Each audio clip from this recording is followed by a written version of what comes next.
Voltamos com o programa Encontro com a Justiça, hoje entrevistando a assessora legislativa, professora Angélica Ferrante, o desembargador Rogério de Oliveira, João Batista Damasceno e a nossa repórter Emily Cristina. Professora, há um problema muito sério, crianças abandonadas, crianças nas ruas, crianças nos abrigos, crianças sem pais, pais que não assumem a responsabilidade do poder familiar. O que o Estado está fazendo ou está pensando em termos legislativos para proteger e para promover o processo de adoção que as pessoas reclamam tanto no Rio de Janeiro? A Assembleia Legislativa tem algumas leis sobre adoção, mas na verdade essas leis precisam, assim, a participação popular, porque o que eu vejo, o que eu tenho visto é que as leis só colaboram com as leis já existentes. Então, assim, a gente precisa saber o que realmente acontece no processo de adoção. Pessoas que esperam durante 10 anos para adotar uma criança, enquanto tem criancinha, teve uma última que foi abandonada pela mãe, e a mãe sofrendo, não a penúltima, não sei. Então, preciso... Da empregada?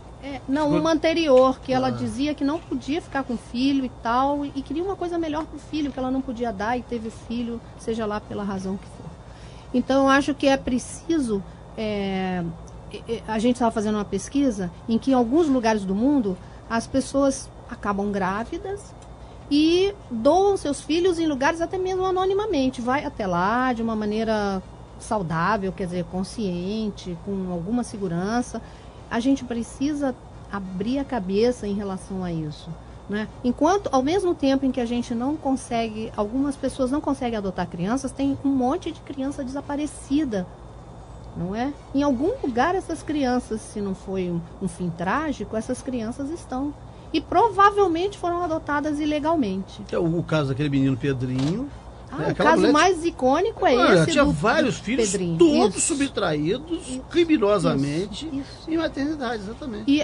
E a legislação não tem, quer dizer, e na verdade a gente não tem como a instituição, não vamos falar da legislação, mas a instituição não tem como ampliar, não tem mãos para deter isso. Então a gente precisa, a adoção é uma coisa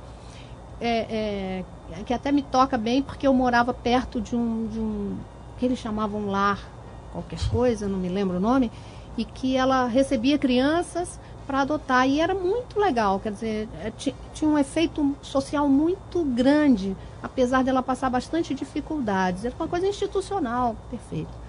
Então, acho que a gente precisa ampliar um pouco isso. Mas pois doutora, precisa ampliar, sim, esse debate, né? Eu até pedi aqui que o nosso cineasta que antecedeu a senhora, o Rodrigo McNiven, que ele produzisse um filme em que nós pudéssemos discutir essa questão da negligência com a criança, né? Da falta de cuidados com a criança. E essa falta de cuidado, ela passa por todos nós temos uma parcela de responsabilidade. Primeiro, aquele pai biológico que não adota o seu próprio filho, que não assume a responsabilidade no exercício do poder familiar e abandona. E segundo, que nós não estamos sendo eficientes, eficazes, no sentido de garantir uma segunda família, uma segunda chance para essas crianças. Porque as adoções, elas têm sido muito burocratizadas, a senhora deu aí alguns exemplos de desjudicialização da adoção, isso já foi feito com relação aos processos de divórcio, de alguns procedimentos de herança.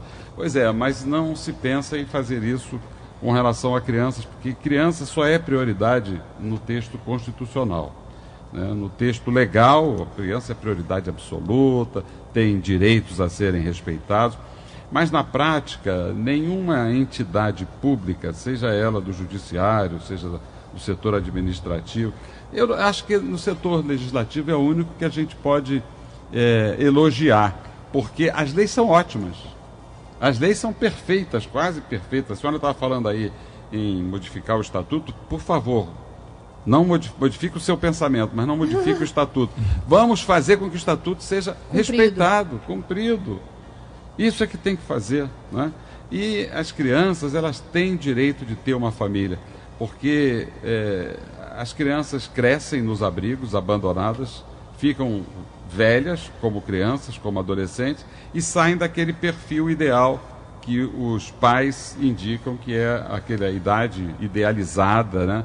Porque não existe idade ideal, né? Existe uma idade idealizada pelas pessoas, porque a criança, o adolescente, enquanto ele estiver em processo de desenvolvimento, ele precisa de uma família, e essa família tem que vir de uma forma mais rápida possível, para que ele não fique com os problemas, com os resquícios do abandono num processo de desenvolvimento. Emily, o que você acha dessa questão da adoção? Qual é a sua ideia sobre isso? Eu tenho também, eu ia até comentar também sobre isso agora. Eu tenho uma vizinha que ela está já há anos com processo de adoção e nunca consegue adotar a criança, que no caso a mãe não tem condições de cuidar, ela também uma outra vizinha próxima também da gente. E ela até hoje, ela teve agora a votação para conselheiro tutelar na área lá onde eu moro, e ela até conversou com um dos candidatos que estava lá junto com a gente sobre isso. Falou, poxa, já tem quase 10 anos. E ela já está com essa criança? Tá com a criança, mas ela não conseguiu ainda. E a mãe da criança? Legalmente. A mãe da criança está de acordo que ela A mãe da adota? criança está de acordo. Então depois você pega esses dados e manda para mim, porque eu vou entrar nessa, de cabeça. O juiz da Infância e Juventude de Nova Iguaçu precisa de... Ela conversou com o conselheiro tutelar no dia que a gente estava lá na rua, que ele passou lá. Aí ela tá querendo E ele ajuda. se interessou ou passou batido? Não, ele se interessou, explicou pra ela um pouco mais sobre isso. Se duvidar, não tem nem a guarda regularizada, Não, né? ela tá com a criança na casa ela dela. entrou com o processo? Sim. Então. Ela disse que só tá rolando e não tem resposta de A nada. criança tem 10 anos. A criança acho que tem um pouco mais, acho que tem 11 ou 12. Caramba. Então eu quero, você depois me traz aí, manda para o meu e-mail o número do processo, que nós vamos saber onde é que ele Vou está. procurar. Qual é a pedra que está no meio do caminho? Vamos tirar essa pedra. Antes de eu nascer, Ciro, a minha mãe adotou, né, uma criança, tinha 7 meses. Seu irmão? Meu irmão. Né? Mas para fugir desse processo burocrático, os meus pais foram ao cartório e cometeram um crime. Eles declararam que era filho natural, né? Então é filho legítimo.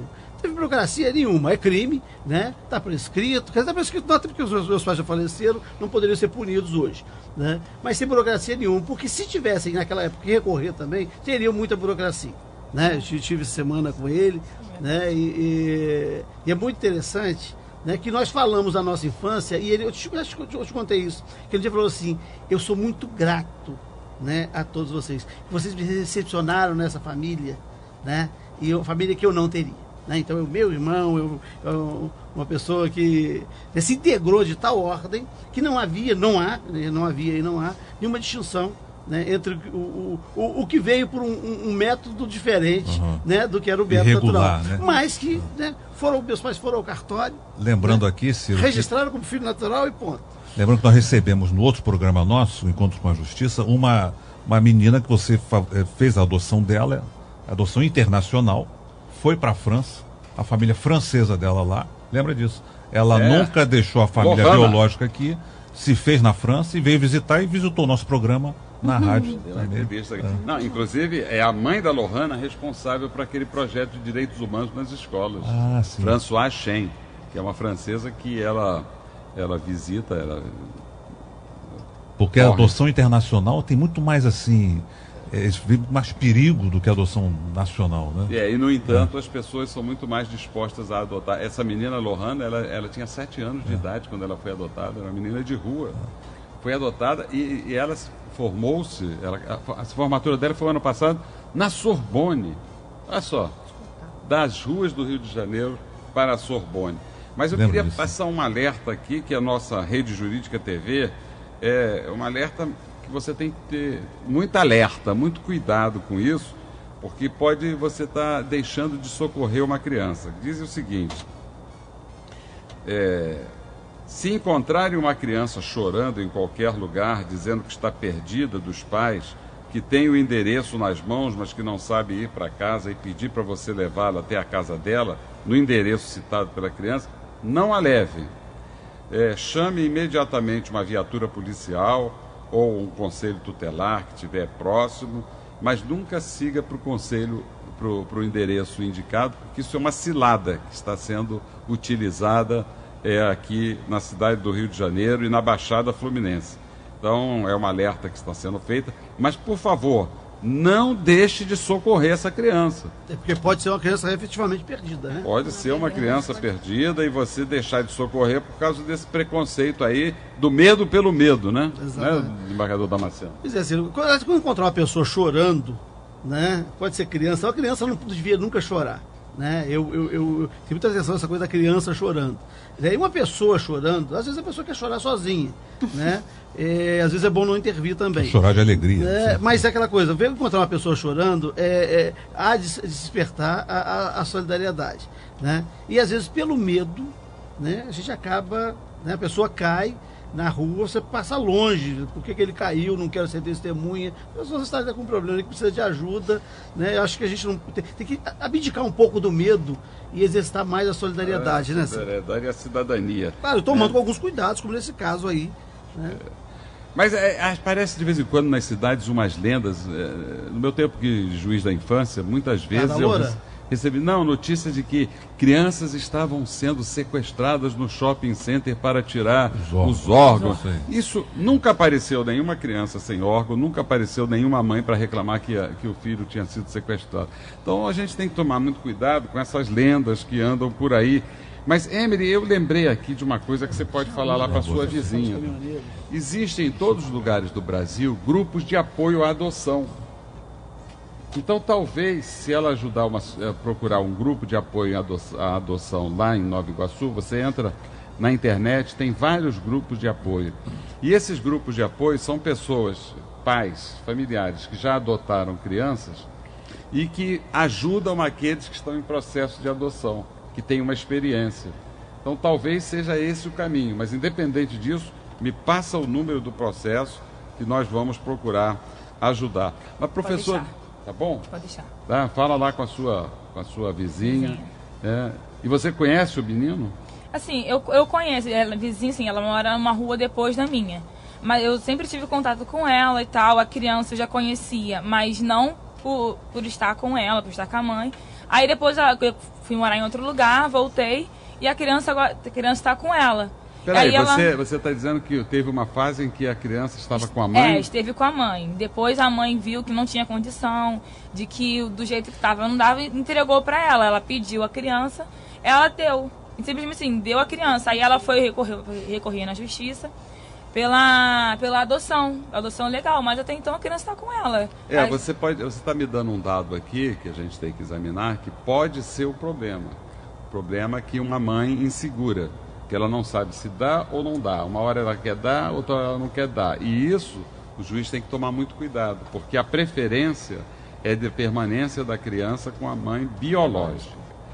Se há essa insegurança, o juiz não vai deferir a adoção enquanto não houver certeza, né? Porque ninguém pode tirar a criança de uma mãe pelo simples fato dela estar com problemas de doença. Nem as mães da Cracolândia, né? Essa violência que andaram fazendo com as mães usuárias de drogas do Rio de Janeiro, tirando os seus filhos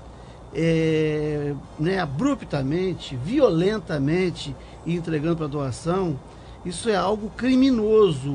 O Brasil ainda vai pagar por isso. Porque a Alemanha nazista fez isso, né? Os países nórdicos fizeram isso naquele período terrível da história do Brasil. A Argentina fez isso, está pagando por isso. E isso que faz é mais uma extensão da violência obstétrica, né?